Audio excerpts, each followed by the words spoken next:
O sol da tarde castigava o asfalto rachado do estacionamento do centro comercial. O calor subia em ondas, deformando a imagem como miragens no deserto. O cheiro de pneu queimado se misturava com o aroma forte que vinha da lanchonete ali na esquina. Os carros pareciam assar nas vagas, suas latarias quentes demais para encostar. Era um daqueles dias de janeiro no Rio de Janeiro, em que as pessoas sensatas se trancam em casa, quando o concreto vira um forno. E só a sombra oferece algum alívio. Do outro lado da rua, em frente a uma oficina de motos, umas 100 Harley Davidsons reluziam alinhadas. Seus cromados refletiam o sol brutal como espelhos. Os Hells Angels tinham se reunido para o encontro mensal. Motoqueiros de 3 estados diferentes, para discutir negócios, compartilhar histórias e fortalecer os laços que os uniam como família. Estavam agrupados perto de suas máquinas, jaquetas de couro encharcadas de suor, cervejas geladas na mão, observando o mundo passar. E foi então que eles o viram. Tiago Rodrigues tinha 23 anos. Cabelo escuro e cacheado, e óculos de aro fino que insistiam em escorregar pelo nariz por causa do calor. Ele era paraplégico desde um acidente de carro aos 17 anos. Um motorista bêbado que furou o sinal vermelho, roubando sua capacidade de andar num instante violento. Mas Tiago nunca deixou que a cadeira de rodas o definisse. Ele trabalhava meio período na loja de eletrônicos do centro comercial. Economizava cada centavo para fazer um curso técnico e sonhava em se tornar programador. Hoje, ele tinha acabado de sacar seu salário, R$ 240 na carteira, 2 semanas de trabalho, suficiente para pagar sua parte do aluguel e talvez comprar um livro novo, se economizasse. Antes de continuarmos, se você acredita em justiça, na defesa dos mais vulneráveis e na ideia de que ainda existem pessoas boas neste mundo, não se esqueça de curtir, comentar, compartilhar e se inscrever no canal. Diga nos comentários de onde você está assistindo, porque o que você está prestes a ver vai restaurar sua fé na humanidade. Tiago se locomovia com sua cadeira pelo estacionamento em direção ao ponto de ônibus do outro lado. As rodas da cadeira clicavam ritmicamente contra o asfalto quente. Ele não percebeu os 5 moleques seguindo-o. Até que fosse tarde demais, eles surgiram do nada, 5 garotos, 16 ou 17 anos, usando bandanas vermelhas combinando e sorrisos que exalavam uma crueldade banal. O líder, um cara alto com a cabeça raspada e uma corrente de ouro no pescoço, parou diretamente na frente da cadeira de Tiago, bloqueando seu caminho. "Olha só o que temos aqui", disse o líder, com a voz carregada de escárnio. "Vejam só o aleijado tentando chegar em algum lugar importante."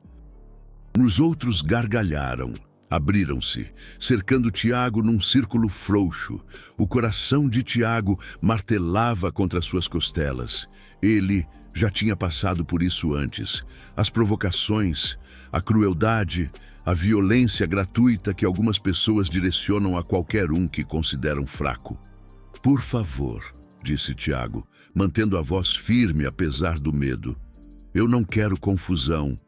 O líder se abaixou até que seu rosto estivesse a centímetros do de Tiago. Sua respiração cheirava a cigarro barato e energético.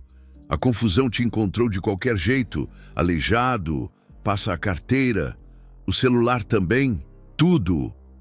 Tiago pensou em resistir. Por um breve momento de desafio, ele considerou lutar, mas eram 5 contra 1 e ele nem sequer conseguia ficar de pé. A matemática era brutalmente simples. Ele enfiou a mão no bolso e tirou a carteira. O líder a arrancou de sua mão, revistou as notas e sorriu. R$ 240, nada mal, aleijado. Ele enfiou o dinheiro no bolso e jogou a carteira vazia no colo de Tiago. O celular. exigiu outro adolescente. Tiago entregou. Sua garganta estava seca. Aquele dinheiro era seu aluguel, sua comida e seu futuro, e não havia nada que ele pudesse fazer. Mas algo estava acontecendo do outro lado da rua que nenhum deles tinha notado. Ricardo Aço Mendes, presidente do capítulo de São Paulo dos Hells Angels, estava observando desde o momento em que os adolescentes cercaram Tiago. Ele tinha visto centenas de confrontos em seus 52 anos. Ele conhecia a postura de predadores quando havia. E ele conhecia o olhar no rosto de Tiago. Aquela mistura de medo e raiva impotente que vinha de ser alvo, simplesmente por existir. Ricardo não disse uma palavra. Ele simplesmente colocou sua cerveja no chão e começou a caminhar, atrás dele, como uma onda seguindo a lua.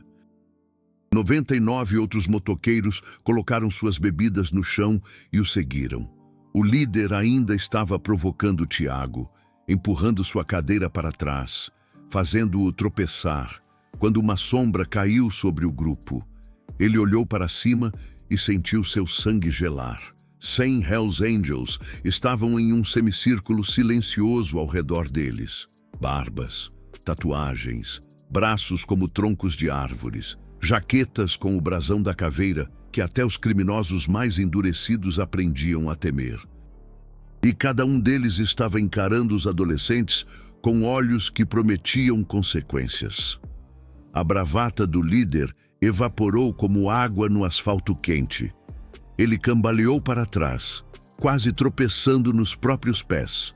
Seus amigos já estavam correndo, se dispersando como baratas quando a luz acende. Mas não havia para onde ir. Os motoqueiros os tinham completamente cercado. Ricardo deu um passo à frente.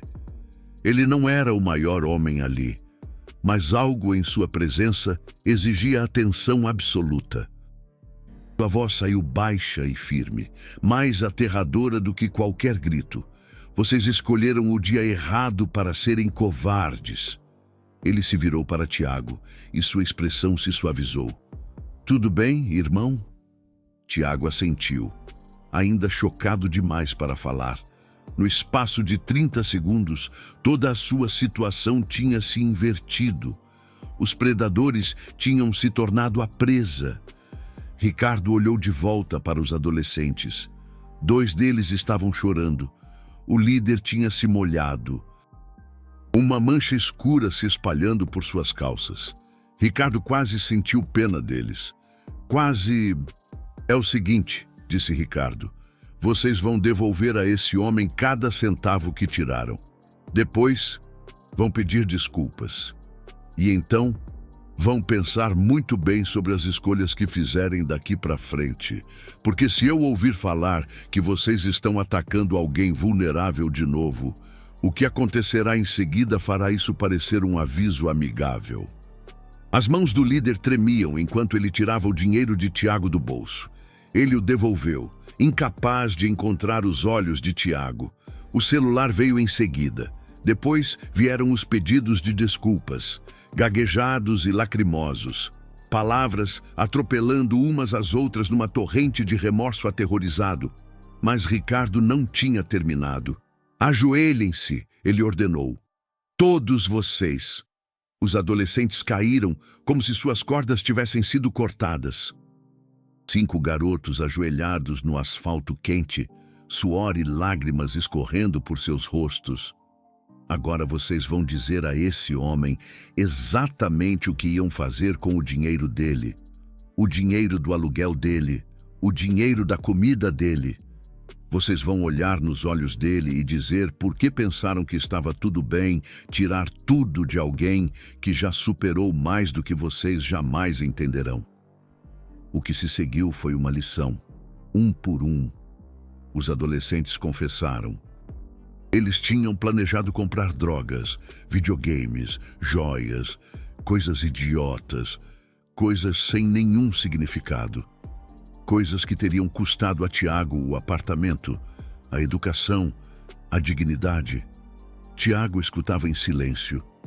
E quando eles terminaram, ele fez algo que surpreendeu todo mundo, inclusive Ricardo Aço. Eu perdoo vocês, disse Tiago em voz baixa. A voz dele estava firme agora, mais forte do que antes. Eu perdoo vocês, porque alguém precisa mostrar a vocês que existe outra maneira de viver. O que vocês fizeram foi errado, mas vocês são jovens, vocês podem mudar. Eu espero que mudem. Ricardo Aço encarava Tiago com algo que se aproximava da admiração. Aquele garoto tinha mais força no espírito do que a maioria dos homens tinha no corpo inteiro. Os moleques de quebrada foram liberados com uma advertência e a promessa de que os Hells Angels estariam de olho. Eles correram e não olharam para trás, mas a história não terminou ali. Ricardo Aço acompanhou Tiago até o ponto de ônibus. No caminho, eles conversaram. Ele ficou sabendo do acidente de Tiago, dos sonhos dele de se tornar um engenheiro de software, da luta para pagar o curso técnico enquanto trabalhava meio período. Quando o ônibus chegou, Ricardo Aço enfiou alguma coisa na mão de Tiago. Era um envelope. Tiago abriu e encontrou R$ 500 em dinheiro. Os olhos dele se arregalaram. Eu não posso aceitar isso. Você pode e você vai, disse Ricardo Aço. Considere isso uma bolsa de estudos de uns caras que acreditam em você. Tem um cartão de visitas aí também. Meu primo é dono de uma empresa de TI no centro. Ele está sempre procurando estagiários. Você liga para ele segunda, entendeu? As mãos de Tiago tremiam enquanto ele segurava o envelope. Lágrimas escorriam pelo rosto dele, mas eram lágrimas diferentes. Eram lágrimas de esperança. Por quê? Perguntou Tiago. Por que você faria isso por um estranho? Ricardo Aço sorriu. E por um momento, o motoqueiro endurecido pareceu quase gentil. Porque você mostrou misericórdia àqueles garotos quando eles não mereciam nenhuma. Isso exige mais coragem do que qualquer coisa que eu já fiz. O mundo precisa de mais pessoas como você, Tiago. Nós estamos apenas garantindo que você tenha a chance de se tornar uma delas. Antes de terminarmos, nós queremos te fazer uma pergunta. O que você faria se testemunhasse alguém vulnerável sendo atacado? Você interviria? Você correria o risco de proteger um estranho? Comente abaixo com as palavras "Justiça se levanta" para mostrar que você está com Tiago e Ricardo Aço, porque às vezes as pessoas que a sociedade chama de marginais são as que entendem honra melhor do que ninguém. Tiago entrou no ônibus naquele dia com o dinheiro do aluguel, uma bolsa de estudos e uma oportunidade de emprego. Ele ligou para o primo de Ricardo Aço naquela segunda-feira e começou o estágio 2 semanas depois. Em 1 ano, ele se formou como o melhor da turma e recebeu uma oferta de emprego em tempo integral. Mas talvez a mudança mais notável tenha acontecido com os moleques de quebrada. 2 deles apareceram na oficina de motos 1 mês depois, perguntando a Ricardo Aço se havia alguma coisa que eles pudessem fazer para consertar as coisas. Ele os colocou para trabalhar varrendo o chão e limpando motos. Hoje, ambos são aspirantes do capítulo de São Paulo dos Hells Angels, aprendendo o que significa de verdade ser forte. Tiago ainda visita a oficina às vezes. Ele leva café e pão de queijo, senta com os motoqueiros e escuta as histórias deles. Eles o chamam de irmãozinho. Ele os chama de família. E toda vez que ele vê alguém vulnerável sendo alvo, ele se lembra do que Ricardo Aço ensinou a ele naquele dia no estacionamento do Centro Comercial Popular. A verdadeira força não está no que você pode tirar dos outros. Está no que você está disposto a dar.